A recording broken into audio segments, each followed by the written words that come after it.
안녕하세요. 24회 공인중개사 기출문제 풀이를 시작하겠습니다. 민법 과목입니다. 41번. 먼저 의사표시에 관한 설명으로서 틀린 것은 되죠. 그죠? 이 부분은 의사표시에 대한 건데 진이 아닌 의사표시는 원칙적으로 무효이다. 이 부분이 틀렸다. 그죠? 진이 아닌 의사표시는 원칙은 무효가 아니고 유효가 되겠죠. 유효이다. 비진의 의사표시는 그림이 이렇게 됩니다. 의사와 표시가 일치하지 않고 그러한 불일치한 사실을 표의자는 알고 있는데 상대방은 모르고 있는 거예요. 그러면 모르고 법률행위를 한 상대방을 보호할 목적으로 일단 의사와 표시가 불일치하더라도 거래 안전을 위해서 효력을 주는 것이 원칙이죠. 그런데 어떨 때는 무효가 되느냐 하면 상대방이 표의자의 의사가 진위가 아니라는 사실을 알았거나 또는 알 수 있었을 경우에는 무효가 됩니다. 그런데 이거는 예외적 현상이죠. 원칙은 유효인데 예외적으로 알았거나 알 수 있을 때는 무효가 된다. 그러니까 1번이 틀렸다. 그죠? 답은 1번이 되겠습니다. 그 다음에 이번에서 의사표시자가 그 통지를 발송한 후 사망하거나 제한 능력자가 되어도 의사표시 효력에 영향을 미치지 않는다.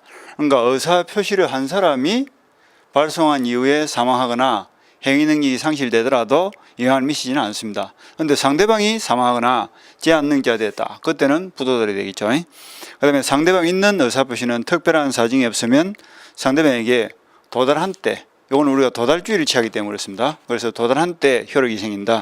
상대방이 있는 의사표시죠. 가령갑이라는 사람이 을에게 청약의 의사표시를 합니다. 3월 1일 날 청약서를 보냈고 3월 5일 날 그것이 을에게 도달이 됐죠. 그럼 그 청약의 효력은 언제부터 발생한다? 그 도달한 3월 5일부터 효력이 발생한다. 그렇게 생각하면 되죠. 그래서 도달한 때부터 효력이 발생한다. 맞는 말이죠. 의사표시가 과실 없이 상대방을 알지 못하는 경우에 의사표시자가 과실 없이 상대방을 알지 못하는 경우에 과실 없이 상대방을 알지 못하는 건 선의무과실이란 말이죠. 그러면 의사표시는 민사소송법의 공시송달 규정에 의하여 송달할 수 있다. 이거는 공시송달에 대한 거죠. 공시송달은 상대방을 모르거나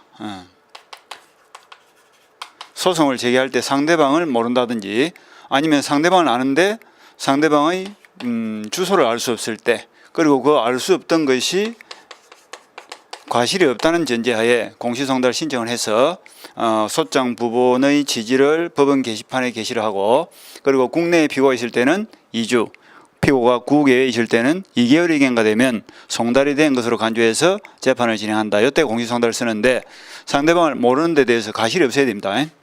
과실이 없는 경우에는 공시송달을 할 수 있고 그 다음에 보통우편의 방법으로 발송되었다는 사실만으로는 상당한 기간 내에 도달했다고 추정할 수는 없다. 이는 보통우편이 중요하죠.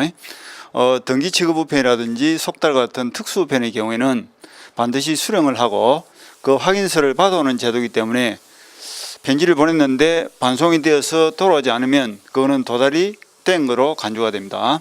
그런데 보통우편의 방법으로 발송되었다 이 경우에는 보냈는데 반송이 안 됐다는 사실만으로는 그 시점에서 도달되었다고 추정할 수는 없죠. 그래서 5번도 맞고